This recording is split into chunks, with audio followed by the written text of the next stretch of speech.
Hey guys, how you doing? We have a really cool little lesson today, solving any triangle. So remember what it means to solve a triangle. Solving a triangle means finding all the angles and all the sides. So previously we've only done this with right angle triangles.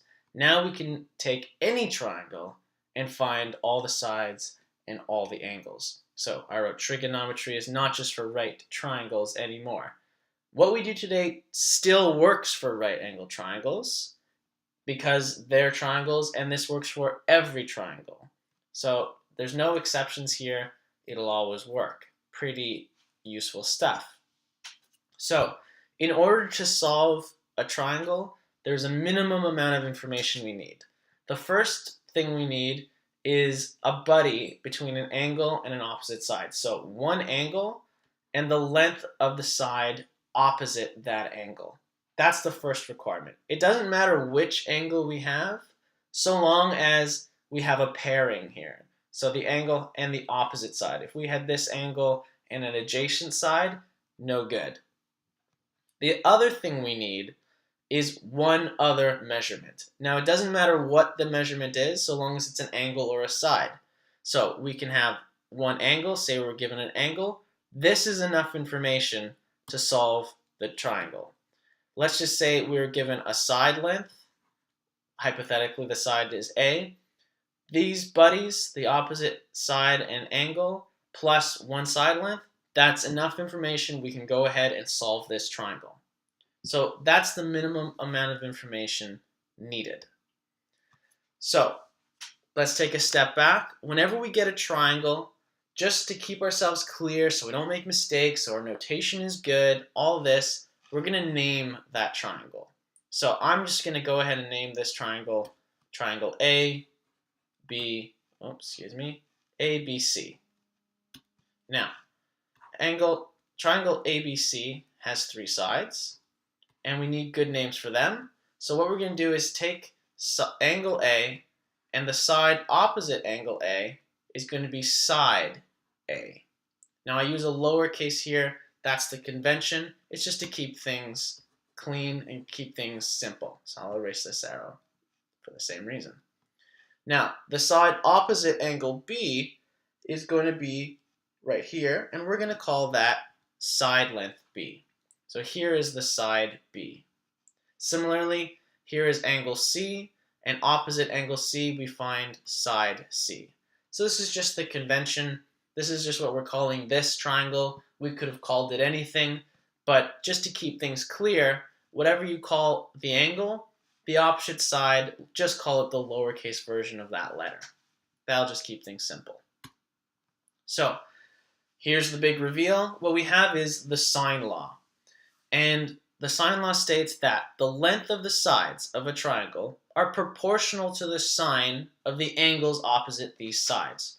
So this side is proportional to the sine of this angle. And this should make some sense, right? The smaller the angle, the smaller the side opposite to it. Here we have the biggest angle in the triangle, and the side opposite it is the biggest side. So there is some sort of proportion here.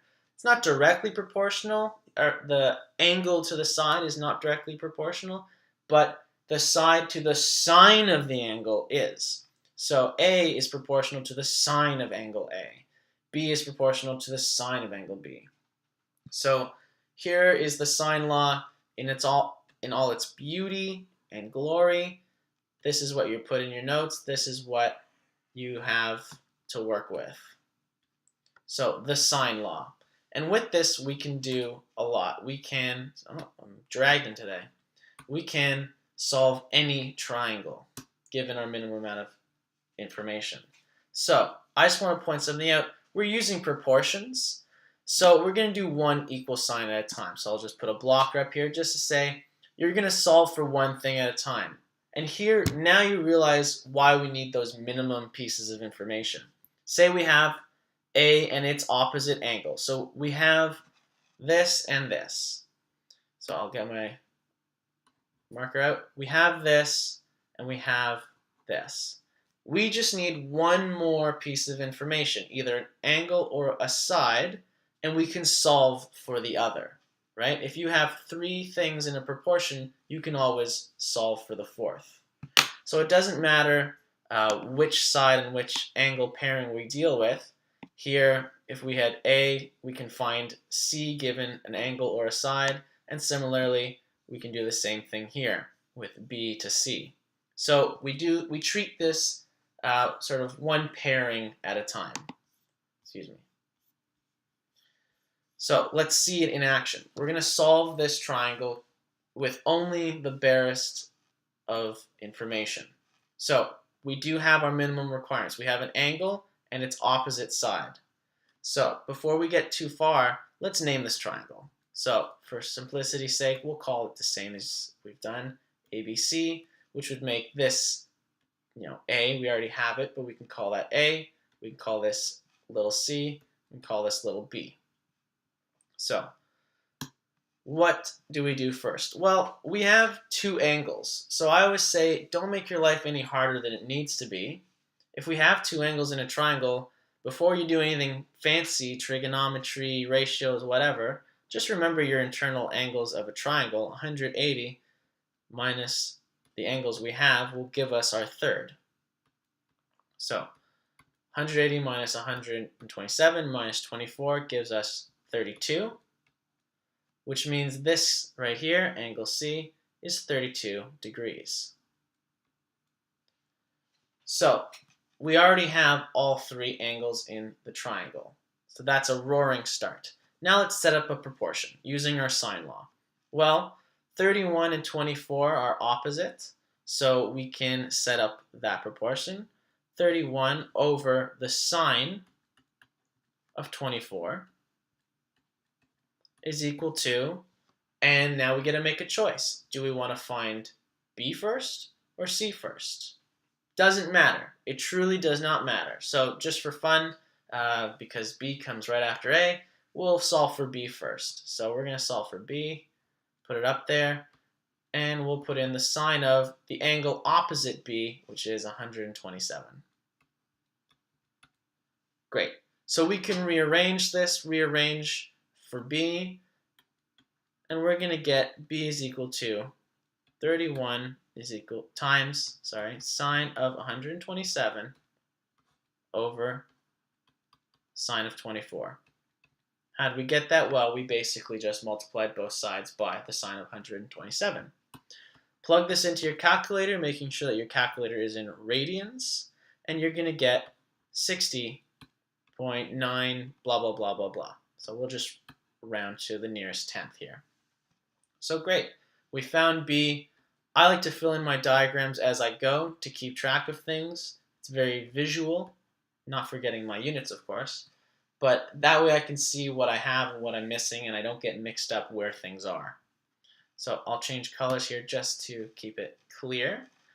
Now we actually have this ratio complete, so we can use this ratio to find the next, or we could use our original ratio. It's really up to you.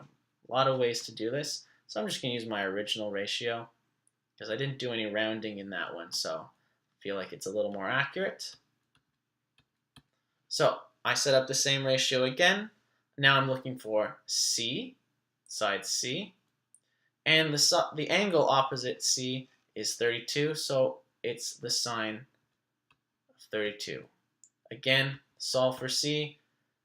Sine of 32 times 31 times 31 divided by the sine of 24. Plug this into your calculator and we'll find that C is 40.4 centimeters. And if you like, you can put that into your diagram. But if you've labeled your diagram and you've labeled your work, you don't need to do that. This is good work. So I hope that's clear. You're basically just using proportions like you know and love them.